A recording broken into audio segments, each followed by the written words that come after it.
Chhapra king angle music Kumar Ramesh की प्रस्तुति। Chhapra king के जूता चपल हो कमाल बा, पूरा इंडिया में मचल धमाल बा।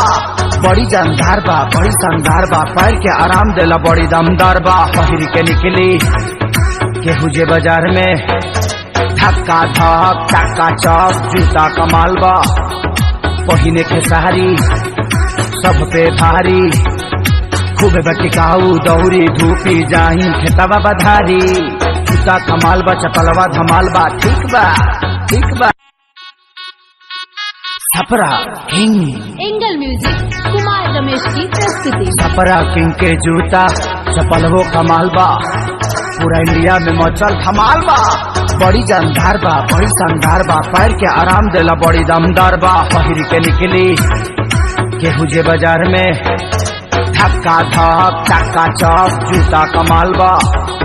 पहिने के सहारी सब पे भारी, खूब बटिकाऊ दौरी धूपी जाही खेतवा बधारी।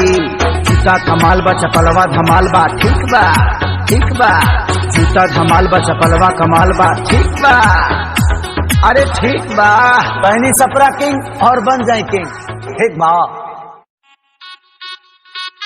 Chhapra king angle music Kumar Ramesh की प्रस्तुति। छपरा किंग के जूता चपल हो कमाल बा, पूरा इंडिया में मचल धमाल बा।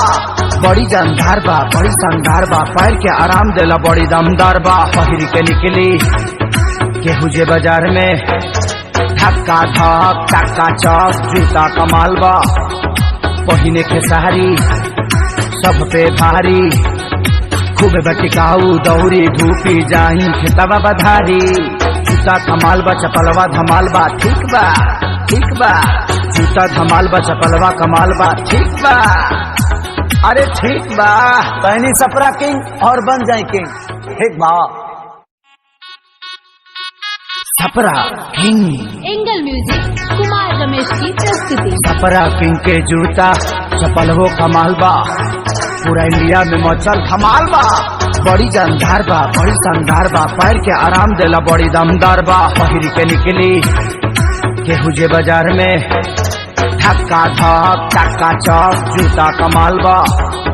पहिने के सहारी सब पे भारी, खूब बटिकाऊ दौरी धूपी जाही खेतवा बधारी। जूता कमाल बा, चपलवा धमाल बा, ठीक बा ठीक बा।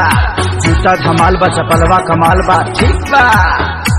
अरे ठीक बा, पहनी छपरा किंग और बन जाए किंग, ठीक बा।